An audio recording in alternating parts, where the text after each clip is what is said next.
Good morning everybody. ಇವತ್ತಿನ ಒಂದು ಪ್ರಚಲಿತ ವಿದ್ಯಮಾನದ ತರಗತಿಗೆ ಸ್ವಾಗತವನ್ನು ಬಯಸ್ತಿದ್ದೇನೆ.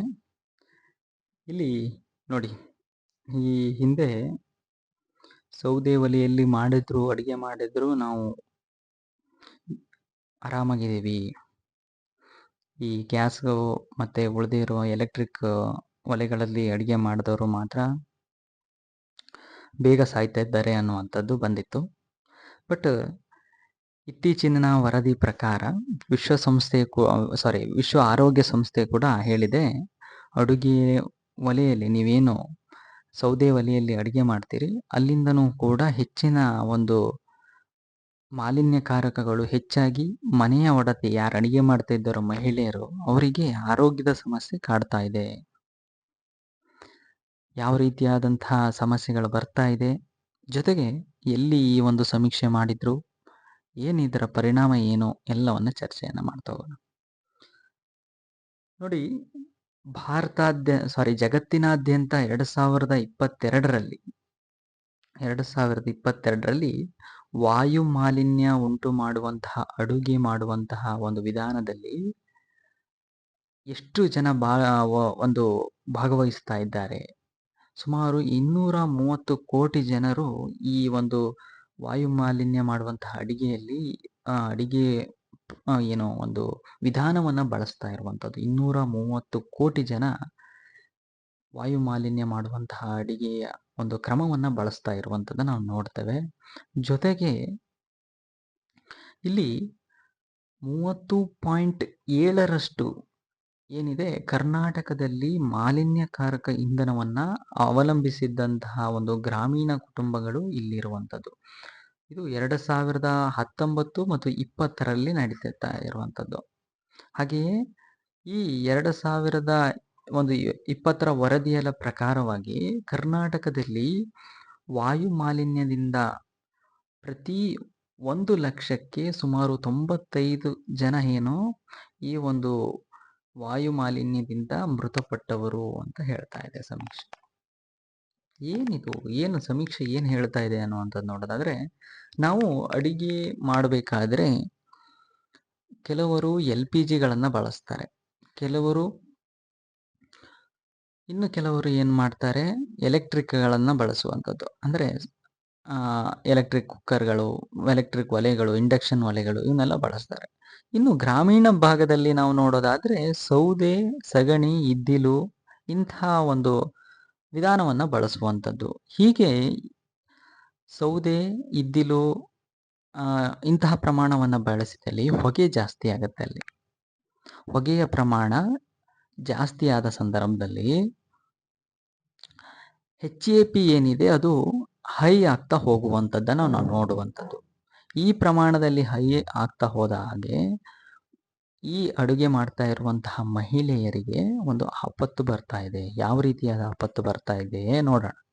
ಈ ಸಮೀಕ್ಷೆಯನ್ನು ಎಲ್ಲಿ ಮಾಡಿದ್ದಾರೆ ಅನ್ನುವಂಥದ್ದು ನಮ್ಮ ಕರ್ನಾಟಕದಲ್ಲಿ ಕೋಲಾರ ಜಿಲ್ಲೆಯ ಶ್ರೀನಿವಾಸಪುರದಲ್ಲಿ 45ಕ್ಕೂ ವಯಸ್ಸಿಗೂ ಹೆಚ್ಚಿನದಂತಹ ಒಂದು ಸಮೀಕ್ಷೆಗೆ ವ್ಯಕ್ತಿಗಳನ್ನ ಕರೆಸ್ಕೊಂಡು ಅಲ್ಲಿ ಈ ಒಂದು ಅಧ್ಯಯನವನ್ನ ಮಾಡಿರುವಂಥದ್ದನ್ನ ನಾವು ನೋಡುವಂಥದ್ದು.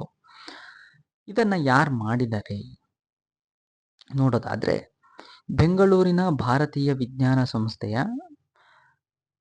ಮೆದುಳು ಸಂಶೋಧನಾ ಕೇಂದ್ರ ಮತ್ತು ಪಿಕಾಗೋ ವಿಶ್ವವಿದ್ಯಾಲಯದ ಅಧ್ಯಯನ ತಂಡ ಈ ಒಂದು ಸಮೀಕ್ಷೆಯನ್ನ ಮಾಡಿರುವಂಥದ್ದನ್ನ ನೋಡ್ತೇವೆ. HAP ಎನ್ನುವಂಥದ್ದು ನೋಡೋದಾದ್ರೆ ಮನೆಯೊಳಗಿನ ವಾಯು ಮಾಲಿನ್ಯವಾಗಿರುವಂಥದ್ದನ್ನ ನೋಡ್ತೇವೆ. HAP ಅನ್ನುವಂಥದ್ದು ಪೊಲ್ಯೂಷನ್ ಹೌಸಲ್ಲಿ ಆಗ್ತಾ ಇರುವಂಥದ್ದನ್ನು ನಾವು ಗಮನಿಸ್ತೇವೆ. ಇಲ್ಲಿ ಅಡುಗೆ ಮಾಡುವಂತಹ ಇಂಧನ ಏನಿದೆ ಅಲ್ಲಿ ನಾವು ಪ್ರಮುಖವಾಗಿ ಸೌದೆ ಮತ್ತು ಬೆಳೆಯನ್ನ ಕೊಯ್ದ ನಂತರದಲ್ಲಿ ಉಳಿಯುವಂತಹ ತ್ಯಾಜ್ಯಗಳೇನಿದೆ ಅದನ್ನ ನಾವು ಉರುವಲು ಆಗಿ ಬಳಸುವಂಥದ್ದು. ಜೊತೆಗೆ ಸಗಣಿ ಭರಣಿಗಳನ್ನ, ಸೀಮೆ ಎಣ್ಣೆ, ಮಣ್ಣಿನ ಒಲೆಗಳಲ್ಲಿ, ಜೊತೆಗೆ ಇನ್ನೊಂದು ವಿಷಯ ಏನು ಹೇಳಿದ್ದಾರೆ ಅಂದ್ರೆ ಇಲ್ಲಿ ಅಡುಗೆ ಮಾಡುವಂತಹ ಎಣ್ಣೆಯಲ್ಲೂ ಕೂಡ ಸಾಕಷ್ಟು ಮಾಲಿನ್ಯಕಾರಕಗಳು ಇದೆ ಅನ್ನುವಂಥದ್ದನ್ನು ತಿಳಿಸಿರುವಂಥದ್ದು. ಈ ಸಮೀಕ್ಷೆ ನಮ್ಮ ಕರ್ನಾಟಕದಲ್ಲಿ ಮುಂಚೆನೆ ಮಾಡಿದ್ದ ಇಲ್ಲ, ಈ ಹಿಂದೆ ಮೆಕ್ಸಿಕೋ ಮತ್ತು ಚೀನಾದಲ್ಲಿ ಕೂಡ ಮಾಡಿದ್ರು. ಮೆಕ್ಸಿಕೋ ಮತ್ತು ಚೀನಾದಲ್ಲಿ ಈ ಒಂದು ಸಮೀಕ್ಷೆಯನ್ನು ಮಾಡಿದ್ರು. ಅಲ್ಲೂ ಕೂಡ ಇದು ಬಹಿರಂಗವಾಗಿರುವಂಥದ್ದು ನಾವು ಗಮನಿಸುವಂಥದ್ದು. ಇದು ಕೂಡ ಇಂಪಾರ್ಟೆಂಟ್ ಆಗುತ್ತೆ. ಹಾಗಾದರೆ ಈ ಒಂದು ಇಂಧನಗಳನ್ನು ಮನೆಯಲ್ಲಿ ಉರಿಸಿದಾಗ ಇಲ್ಲಿ ಇಂಗಾಲ, ಸಾರಜನಕ, ನೈಟ್ರೋಜನ್, ಗಂಧಕಗಳಂತಹ ಹೆಚ್ಚಿನ ಒಂದು ಏನು ಪ್ರಮಾಣ ಹೆಚ್ಚಾಗ್ತಾ ಹೋಗುವಂಥದ್ದು. ಇದು ಏನಾಗುತ್ತೆ ಹೆಚ್ಚಿನ ಪ್ರಮಾಣ ಇದು ಮನೆಯಲ್ಲಿ ಹೊಗೆ ತುಂಬಿದಾಗ ಏನಾಗುತ್ತೆ ಅನ್ನುವಂಥದ್ದು ನೋಡೋದಾದ್ರೆ, ಮಹಿಳೆಯರಿಗೆ ಇದು ಹೆಚ್ಚಿನದಾಗಿ ಪರಿಣಾಮ ಬೀರ್ತಾ ಇದೆ. ಯಾವ ರೀತಿಯಾಗಿ ನೋಡಿ, ಮಿದುಳಿನಲ್ಲಿ ಉರಿಯೂತ, ಒತ್ತಡಕ್ಕೆ ಒಳಗಾಗುವಂಥದ್ದು, ಹಾಗೆ ಅವರ ಒಂದು ಗ್ರಹಿಕೆಯ ಸಾಮರ್ಥ್ಯ, ಕಣ್ಣಿನ ಸಮಸ್ಯೆ, ದೃಷ್ಟಿದೋಷ ಇವೆಲ್ಲವೂ ಕೂಡ ಹೆಚ್ಚಾಗ್ತಾ ಇರುವಂಥದ್ದನ್ನು ನಾವು ನೋಡುವಂಥದ್ದು. ಇದು ವಿಶ್ವ ಆರೋಗ್ಯ ಸಂಸ್ಥೆ ಹೇಳ್ತಾ ಇರುವಂಥದ್ದನ್ನು ನಾವು ನೋಡ್ತೇವೆ. ಜಾಗತಿಕವಾಗಿ ಇದು ಗಂಭೀರವಾದಂಥ ಸಮಸ್ಯೆ.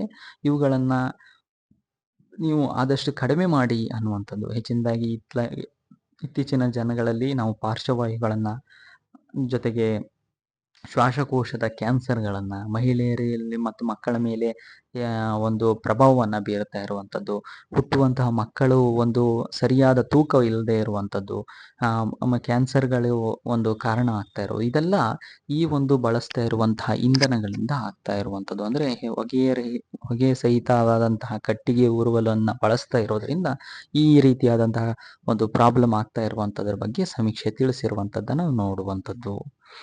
ಇನ್ನು ನಂತರದಲ್ಲಿ ನಮ್ಮ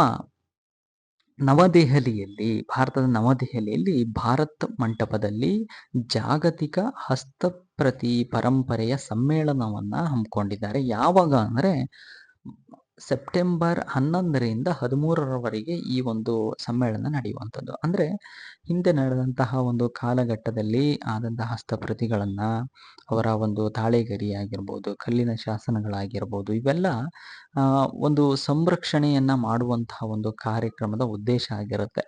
ಜಾಗತಿಕವಾಗಿ ಹಸ್ತಪ್ರತಿ ಬರೆದಂಥದ್ದು, ಕೈಯಿಂದ ಬರೆದಂತಹ ಒಂದು ಪರಂಪರೆಗಳನ್ನು ಉಳಿಸುವಂತಹ ಪ್ರಕ್ರಿಯೆ ಈ ಒಂದು ಕಾರ್ಯಕ್ರಮದ ಮೂಲಕ ಆಗುವಂಥದ್ದು. ಇದನ್ನು ಹಮ್ಮಿಕೊಂಡಂತಹ ಸಚಿವಾಲಯ ಯಾವುದು ಅಂತ ಕೇಳಬಹುದು. ಸಂಸ್ಕೃತಿ ಸಚಿವಾಲಯ ಏನಿದೆ ಭಾರತದ, ಅದು ಹಮ್ಮಿಕೊಂಡಿರುವಂಥದ್ದು. ಅಂದರೆ ಭಾರತದ ಪ್ರಾಚೀನ ಹಸ್ತಪ್ರತಿ ಜ್ಞಾನವನ್ನು ಸಂರಕ್ಷಿಸುವ ಮತ್ತು ಹಂಚಿಕೊಳ್ಳುವಂತಹ ಗುರಿಯನ್ನ ಈ ಒಂದು ಕಾರ್ಯಕ್ರಮ ಕೊಡುವಂಥದ್ದನ್ನ ನಾವು ನೋಡ್ತೇವೆ. ಇನ್ನು ನಂತರದ ಒಂದು ಇಶ್ಯೂನ ನೋಡೋದಾದ್ರೆ ನೋಡಿ, ನಾವು ಏನು ಇಂಧನಗಳನ್ನ ಬಳಸ್ತಾ ಇದ್ದೀವೋ ಆದಷ್ಟು ಇಂಧನಗಳನ್ನ, ಕಾರ್ಬನ್ ಅನ್ನ ಹೊರಗೆ ಬಿಡುವಂತಹ ಇಂಧನಗಳನ್ನ ಬಳಸೋದು ಕಡಿಮೆ ಮಾಡಿ, CO2 ಬರುವಂತಹ ಇಂಧನಗಳನ್ನ ಕಡಿಮೆ ಮಾಡಿ ಆದಷ್ಟು ಎಲೆಕ್ಟ್ರಿಕ್ ಇಂಧನಗಳನ್ನ ಬಳಕೆ ಮಾಡಿ ಅನ್ನುವಂಥದ್ರ ಬಗ್ಗೆ ಸರ್ಕಾರ ಕೂಡ ಸಾಕಷ್ಟು ಯೋಜನೆಗಳನ್ನು ತೆಗೆದುಕೊಂಡು ಬಂದಿದೆ. ಅದರಲ್ಲಿ ಒಂದು ಯೋಜನೆ ಅನ್ನುವಂಥದ್ದು PME ಡ್ರೈವ್ ಅನ್ನುವಂಥದ್ದು. ನೆನಪಿರಲಿ, PME ಡ್ರೈವ್ ಅನ್ನುವಂತಹ ಒಂದು ಕಾರ್ಯಕ್ರಮ. ಈ ಕಾರ್ಯಕ್ರಮದಲ್ಲಿ ಏನಿದೆ ಅಂದರೆ, ಸಾಕಷ್ಟು ಸಂಚಾರಕ್ಕೆ ಬೇಕಾದ ಸರಕು ಸಾಮಗ್ರಿಗಳನ್ನು ಗೂಡ್ಸ್ಗಳ ಮೂಲಕವಾಗಿ ನಾವು ಟ್ರಕ್ಗಳ ಮೂಲಕವಾಗಿ ತೆಗೆದುಕೊಂಡು ಹೋಗ್ತೀವಿ. ನಿಮ್ಗೆ ಗೊತ್ತಿದೆ, ಸಾಕಷ್ಟು ಸಾರಿಗೆ ವ್ಯವಸ್ಥೆಯಲ್ಲಿ ಅವಿಭಾಜ್ಯ ಅಂಗವಾಗಿ ಕಾಣ್ತಾ ಇರುವಂಥದ್ದನ್ನು ನಾವು ನೋಡ್ತೇವೆ. ಸಾರಿಗೆ ಇಲಾಖೆ ಅನ್ನುವ ಸಂಪರ್ಕ ಸಾರಿಗೆ ಅನ್ನುವಂಥದ್ದು. ಇದರಲ್ಲಿ ಎಲೆಕ್ಟ್ರಿಕ್ ಟ್ರಕ್ಗಳನ್ನು ನಾವು ಹೆಚ್ಚಾಗಿ ಬಳಸ್ತಾ ಹೋದಷ್ಟು ಕಾರ್ಬನ್ಗಳನ್ನು ಪ್ರಮಾಣವನ್ನು ಕಡಿಮೆ ಮಾಡುವಂಥದ್ದು, ಜೊತೆಗೆ ಹಸಿರು ಗುರಿಗಳನ್ನು ನಾವು ಒಂದು ನಿವ್ವಳ ಶೂನ್ಯಕ್ಕೆ ಅನುಗುಣವಾಗಿ ಪರಿಸರ ಸ್ನೇಹಿಯಾಗಿ ಒಂದು ಸರಕು ಸಾಗಣೆಯನ್ನು ಮಾಡಬಹುದು ಅಂತ ಹೇಳಿ HD ಕುಮಾರಸ್ವಾಮಿ ಅವರು ಈ ಬಗ್ಗೆ ಒಂದು ಮಾಹಿತಿಯನ್ನು ಹಂಚಿಕೊಂಡಿದ್ದಾರೆ. ಜೊತೆಗೆ ಭಾರತ ಸರ್ಕಾರ PME ಡ್ರೈವ್ ಅನ್ನುವಂತಹ ಒಂದು ಕಾರ್ಯಕ್ರಮದ ಅಡಿಯಲ್ಲಿ ಯಾರೆಲ್ಲ ಎಲೆಕ್ಟ್ರಿಕ್ ಗೂಡ್ಸ್ಗಳನ್ನು ತೆಗೆದುಕೊಳ್ತಿರೋ ಅಥವಾ ಟ್ರಕ್ಗಳನ್ನು ತೆಗೆದುಕೊಳ್ತಿರೋ ಅವರಿಗೆ ಪ್ರತಿ ವಾಹನಕ್ಕೆ 9.6 ಲಕ್ಷ ರೂಪಾಯಿಗಳವರೆಗೆ ಸಬ್ಸಿಡಿಯನ್ನು ಕೊಡಲಾಗುತ್ತೆ ಅನ್ನುವಂತಹ ಒಂದು ಕಾರ್ಯಕ್ರಮದ ಉದ್ದೇಶವಾಗಿ ಗಮನಿಸುವಂಥದ್ದು. ಇನ್ನು ನಂತರದಲ್ಲಿ ನಮ್ಮ ದೇಶದ ಮಹಿಳಾ ಹಕ್ಕುಗಳ ಕಾರ್ಯಕರ್ತೆಯಾದಂತಹ ವರ್ಷಾ ದೇಶಪಾಂಡೆ ಅವರಿಗೆ ವಿಶ್ವಸಂಸ್ಥೆಯ ಒಂದು ಜನಸಂಖ್ಯಾ ಪ್ರಶಸ್ತಿಯನ್ನ ನೀಡಲಾಗಿರುವಂಥದ್ದು. 2025ರ ವಿಶ್ವ ಜನಸಂಖ್ಯಾ ಪ್ರಶಸ್ತಿಯನ್ನ ಈಕೆಗೆ ಕೊಟ್ಟಿರುವಂಥದ್ದು. ಈಕೆ ಲಿಂಗ ಸಮಾನತೆ ಮತ್ತು ಲಿಂಗ ಆಯ್ದ ಗರ್ಭಪಾತವನ್ನು ನಿಲ್ಲಿಸಲು ಸಾಕಷ್ಟು ಒಂದು ಕಾರ್ಯಕ್ರಮಗಳನ್ನ ಹಮ್ಮಿಕೊಂಡಿರುವಂಥದ್ದು. ಹಾಗಾಗಿ ಈ ಹೋರಾಟವನ್ನ ಮೂಲಕವಾಗಿ ಈ ಒಂದು ಕಾರ್ಯಕ್ರಮದ ಒಂದು ಪ್ರಶಸ್ತಿಗೆ ಭಾಜನರಾಗಿರುವಂಥದ್ದನ್ನ ನೋಡ್ತೇವೆ. ನ್ಯೂಯಾರ್ಕ್ನಲ್ಲಿ ಈ ಒಂದು ಕಾರ್ಯಕ್ರಮ ವಿಶ್ವ ಜನಸಂಖ್ಯಾ ದಿನದಂದು ಕಾರ್ಯಕ್ರಮವನ್ನ ಹಮ್ಮಿಕೊಳ್ಳಲಾಗಿತ್ತು ಅನ್ನುವಂಥದ್ದನ್ನ ನಾವು ಗಮನಿಸಬೇಕಾಗತ್ತೆ. ಇನ್ನು ನಂತರದಲ್ಲಿ ಇತ್ತೀಚೆಗೆ ಹೈಕೋರ್ಟ್ ಮುಖ್ಯ ನ್ಯಾಯಮೂರ್ತಿಯಾಗಿ ನಮ್ಮ ಕರ್ನಾಟಕಕ್ಕೆ ಹೈಕೋರ್ಟಿನ ಒಂದು ಮುಖ್ಯ ನ್ಯಾಯಮೂರ್ತಿಯಾಗಿ ವಿಭು ಬಕ್ರು ಅವರು ನೇಮಕ ಆಗಿದ್ದಾರೆ. ನೆನಪಿರಬೇಕಾಗತ್ತೆ. ಜೊತೆಗೆ ಹಲವು ರಾಜ್ಯಗಳಿಗೂ ಸಂಬಂಧಪಟ್ಟಂತೆ ನ್ಯಾಯಮೂರ್ತಿಗಳನ್ನ ನೇಮಕ ಮಾಡಲಾಗಿದೆ. ಕರ್ನಾಟಕಕ್ಕೆ ಸಂಬಂಧಪಟ್ಟಂತೆ ವಿಭು ಬಕ್ರನ್ನ ನೋಡಿದ್ರೆ ಮಧ್ಯಪ್ರದೇಶದಲ್ಲಿ ಸಂಜೀವ್ ಸಚದೇವ್ ಅವರು, ಜಾರ್ಖಂಡ್ನಲ್ಲಿ ತರ್ಲೋಕ್ ಸಿಂಗ್ ಚೌಹಾಣ್ ಅವರು, ಗುವಾಹಟಿಯಲ್ಲಿ ಅಶುತೋಷ್ ಕುಮಾರ್ ಅವರು, ಹಾಗೆ ಪಾಟ್ನಾದಲ್ಲಿ ವಿಪುಲ್ ಮನುಬಾಯಿ ಪಾಂಚೋಲಿ ಅವರು ಕೂಡ ನೇಮಕ ಆಗಿದ್ದಾರೆ. ಹೊಂದಿಸಿ ಬರೆಯರಲ್ಲಿ ಇಂತಹ ಕ್ವಶನ್ಸ್ಗಳು ಬರುತ್ತೆ. ಇನ್ನೊಂದು ಕ್ವಶನ್ಸ್ ಬರುತ್ತೆ, ಯಾವುದು ಅನ್ನುವಂಥದ್ದು ನೆಕ್ಸ್ಟ್ ಸ್ಲೈಡಲ್ಲಿ ನಿಮ್ಗೆ ತಿಳಿಸ್ತೀನಿ ನಾನು. ಇದು ಹೊಂದಿಸಿ ಬರೆಯಲ್ಲಿ ಹೆಚ್ಚಿನದಾಗಿ ಇತ್ತೀಚಿನ ದಿನಗಳಲ್ಲಿ ಕೇಳ್ತಾ ಇರುವಂಥದ್ದನ್ನು ನಾವು ನೋಡುವಂಥದ್ದು. ಹಾಗಾಗಿ ಕರ್ನಾಟಕದ ಮುಖ್ಯ ನ್ಯಾಯಮೂರ್ತಿಯಾಗಿ ನಮ್ಮಲ್ಲಿ ವಿಭು ಬಕ್ರು ಅವರು ನೇಮಕಗೊಂಡಿದ್ದಾರೆ. ನೋಡಿ, ಇನ್ನೊಂದು ಹೊಸದಾದಂತಹ ಒಂದು ಟೆಕ್ನಾಲಜಿ ಬಂದಿರುವಂಥದ್ದು SMS ನ ಉದ್ದೇಶವೇನು ಅನ್ನುವಂಥದ್ದು ತಿಳಿಬೇಕು ಅನ್ನುವಂಥದ್ದು. ನಿಮಗೆಲ್ಲ ಟೆಕ್ಸ್ಟ್ ಮೆಸೇಜಲ್ಲಿ ಬರ್ತಾ ಇರುತ್ತೆ. ಏರ್ಟೆಲ್ನ ಸಿಮ್ ನೀವು ಹಾಕೊಂಡಿದ್ರೆ AX ಸಮಥಿಂಗ್ ನಂಬರ್ಗಳ ಕೋಡ್ಗಳು ಬಂದಿರುತ್ತೆ. ಇಲ್ಲ ಜಿಯೋದಿದ್ರೆ ಜಿಯೋ ಅಂತ ಬಂದಿರುತ್ತೆ. ಅಥವಾ ಬೇರೆ ಯಾವುದೋ ಒಂದು ಕಂಪನಿದು ಬಂದರೆ ಫ್ಲಿಪ್ಕಾರ್ಟಿಂದ ಬಂದರೆ FLX ಅಂತ ಬಂದಿರುತ್ತೆ. ಈ ರೀತಿಯಾದಂತಹ ಒಂದು ಸಂಕೇತಗಳನ್ನು ಆ ಸಂಖ್ಯೆಗಳನ್ನು ಬಳಸಿ ಅವರು ಏನು ಪ್ರಚಾರವನ್ನು ಮಾಡ್ತಾ ಇರ್ತಾರೆ. ಹಾಗೆ ಇತ್ತೀಚಿನ ದಿನಗಳಲ್ಲಿ ಬರುವಂತಹ ಸೈಬರ್ ಕ್ರೈಮನ್ನು ತಡೆಯುವಂತಹ ನಿಟ್ಟಿನಿಂದ ಸರ್ಕಾರ ಏನು ಮಾಡ್ತಾ ಇದೆ ಅಂದರೆ, ನೀವು ಪ್ರತಿಯೊಂದು ಯಾವ ಒಂದು ಏನು ಸೆಲ್ಯುಲರ್ ಆಪರೇಟರ್ ಕಂಪನಿಗಳೇನಿದೆ, ಜಿಯೋ ಆಗಿರ್ಬೋದು, ಏರ್ಟೆಲ್ ಆಗಿರ್ಬೋದು, ವೊಡಾಫೋನು, ಇನ್ನಿತರ ಕಂಪನಿಗಳೇನಿದೆ, ನೀವು SMS ಅನ್ನು ಕಳಿಸುವ ಉದ್ದೇಶವನ್ನು ಮೊದಲನೇ ಅಕ್ಷರದಲ್ಲಿ ಕೋಡ್ಗಳ ಮೂಲಕವಾಗಿ ನೀವು ಶೀರ್ಷಿಕೆಯಲ್ಲಿ ತೋರಿಸ್ಬೇಕು ಅನ್ನುವಂಥದ್ದು. ಅಂದರೆ ನೀವು ಪ್ರಚಾರಕ್ಕೆ ಸಂಬಂಧಪಟ್ಟಂತೆ ಏನಾದರೂ ಉದ್ದೇಶ ಇದ್ದರೆ ನಿಮ್ಮದು P ಅನ್ನುವಂಥದ್ದನ್ನು ತೋರಿಸ್ಬೇಕು. ಪ್ರಚಾರಕ್ಕೆ ಸಂಬಂಧಪಟ್ಟಂತೆ ಏನಾದರೂ ಇದ್ದರೆ ಪ್ರಮೋಷನ್ ಅಂತ, P ಅಂದರೆ ಪ್ರಮೋಷನ್ ಅಂತ.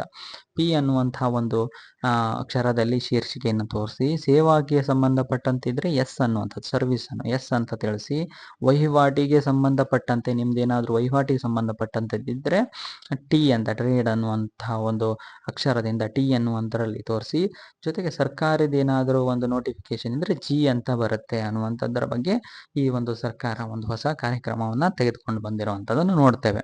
ಇನ್ನು ನಂತರದಲ್ಲಿ ರಾಜ್ಯಸಭೆಗೆ ನೂತನವಾಗಿ 4 ಜನ ಆಯ್ಕೆಯಾಗಿರುವಂಥದ್ದನ್ನು ನೋಡ್ತೇವೆ. ನೂತನವಾಗಿ ಇದಕ್ಕೆ ರಾಷ್ಟ್ರಪತಿಗಳ ಒಂದು ನಾಮನಿರ್ದೇಶನದ ಮೇರೆಗೆ 4 ಜನ ಆಯ್ಕೆಯಾಗಿದ್ದಾರೆ. ಖ್ಯಾತ ವಕೀಲ ಉಜ್ವಲ್ ದೇವರಾವ್ ನಿಕಮ್ ಅವರು, ಸಾಮಾಜಿಕ ಕಾರ್ಯಕರ್ತರಾದಂತಹ ಸದಾನಂದ ಮಾಸ್ಟರ್ ಅವರು, ಇತಿಹಾಸಗಾರ ಮತ್ತು ಶಿಕ್ಷಣ ತಜ್ಞೆಯಾದಂತಹ ಡಾಕ್ಟರ್ ಮೀನಾಕ್ಷಿ ಜೈನ್ ಅವರು, ಮಾಜಿ ವಿದೇಶಾಂಗ ಕಾರ್ಯದರ್ಶಿ ಹರ್ಷವರ್ಧನ್ ಶಿಂಗ್ಲಾ ಅವರು. ನೋಡಿ, ಇದು ಕೂಡ ಹೊಂದಿಸಿ ಬರೆಯಲ್ಲಿ ಕೇಳುವಂತಹ ಸಾಧ್ಯತೆಗಳು ಹೆಚ್ಚಿನದಾಗಿರುವಂಥದ್ದು ರಾಜ್ಯಸಭೆಗೆ ಆಯ್ಕೆಯಾದಂಥವರು. ಹಾಗಾಗಿ ಇದು ಕೂಡ ಬಹಳ ಇಂಪಾರ್ಟೆಂಟ್ ಆಗುತ್ತೆ ಸ್ನೇಹಿತರೆ. ಇನ್ನೊಂದು ವಿಷಯ ಇದರಲ್ಲಿ ಕೊನೆಯದಾಗಿ ನಾನು ಚರ್ಚೆ ಮಾಡ್ತಾ ಇದ್ದೀನಿ. ಇತ್ತೀಚೆಗೆ ನಾವು ನಮ್ಮ ಭಾರತದ ಒಂದು ಮರಾಠ ಕೋಟೆಗಳು ಯುನೆಸ್ಕೋ ಪಾರಂಪಟ್ಟಿಗೆ ಸೇರಲ್ಪಟ್ಟಿದೆ. ನಮ್ಮ ಭಾರತದಲ್ಲಿ ಯುನೆಸ್ಕೋ ಪಾರಂಪರಿಕ ಪಟ್ಟಿಗಳ ಸಂಖ್ಯೆಯಲ್ಲಿ 44ನೇದಾಗಿ ಇದು ಸೇರುವಂಥದ್ದನ್ನು ನಾವು ನೋಡುವಂಥದ್ದು. 47ನೇ ಅಧಿವೇಶನ ಎಲ್ಲಿ ನಡೀತು? ಯುನೆಸ್ಕೋ ಪ್ಯಾರಿಸ್ನಲ್ಲಿ ನಡೆಯುತ್ತೆ. ಅಲ್ಲಿ ನಮ್ಮ ಮರಾಠ ಸಾಮ್ರಾಜ್ಯದ ಕೋಟೆಗಳು ಸುಮಾರು ಇಲ್ಲಿ ಮಹಾರಾಷ್ಟ್ರದಲ್ಲಿ 11 ಕೋಟೆಗಳು ಆ್ಯಡ್ ಆದರೆ ತಮಿಳುನಾಡಲ್ಲಿ 1 ಕೋಟೆ ಆ್ಯಡ್ ಆಗುತ್ತೆ. ಒಟ್ಟು 12 ಕೋಟೆಗಳು ಒಂದು ಮರಾಠರ ಸಾಮ್ರಾಜ್ಯದ ಕೋಟೆಗಳು ಈ ಯುನೆಸ್ಕೋ ಪಾರಂಪರಿಕ ಪಟ್ಟಿಗೆ ಸೇರುವಂಥದ್ದನ್ನು ನಾವು ನೋಡುವಂಥದ್ದು. ಹಾಗೆಯೇ ಜಾಗತಿಕವಾಗಿ ನಾವು ನಮ್ಮ ಭಾರತ ದೇಶ ಏನಿದೆ, ಭಾರತ ದೇಶ ಜಾಗತಿಕವಾಗಿ 6ನೇ ಒಂದು ಸ್ಥಾನದಲ್ಲಿ ಇರುವಂಥದ್ದು. ಯುನೆಸ್ಕೋ ಪಾರಂಪರಿಕ ಪಟ್ಟಿಯಲ್ಲಿ 6ನೇ ಸ್ಥಾನದಲ್ಲಿದೆ. ಮೊದಲ ಒಂದು ಸ್ಥಾನದಲ್ಲಿ ನೋಡೋದಾದ್ರೆ ಚೀನಾದ, ಇನ್ನು ಏಷ್ಯಾಕ್ಕೆ ಸಂಬಂಧಪಟ್ಟಂತೆ ನೋಡೋದಾದ್ರೆ ನಾವು ಚೀನಾ ಫಸ್ಟ್ ಬರುತ್ತೆ ಯುನೆಸ್ಕೋ ಪಾರಂಪರಿಕ ಅಧಿಕ ಒಂದು ಸ್ಥಾನಗಳನ್ನು ಪಡೆದಂಥದ್ದಲ್ಲಿ 2ನೇ ಸ್ಥಾನದಲ್ಲಿ ನಮ್ಮ ಭಾರತ ಬರುವಂಥದ್ದನ್ನು ನಾವು ಗಮನಿಸ್ತೇವೆ. ಇದು ಕೂಡ ಈ ಒಂದು ಒಳ್ಳೆಯ ವಿಷಯ ಅಂತ ಹೇಳ್ಬೋದು. ಜೊತೆಗೆ ಇನ್ನಿಷ್ಟು ವಿಷಯಗಳನ್ನು ಮುಂದಿನ ವಿಡಿಯೋದಲ್ಲಿ ನಿಮಗೆ ತಿಳಿಸ್ತೀನಿ. ಇದಿಷ್ಟು ಈ ಹೊತ್ತಿನ ವಿಶೇಷತೆ ಆಗಿತ್ತು ಸ್ನೇಹಿತರೆ. ಮುಂದಿನ ವಿಡಿಯೋದಲ್ಲಿ ಭೇಟಿಯಾಗೋಣ. ನಮಸ್ಕಾರ.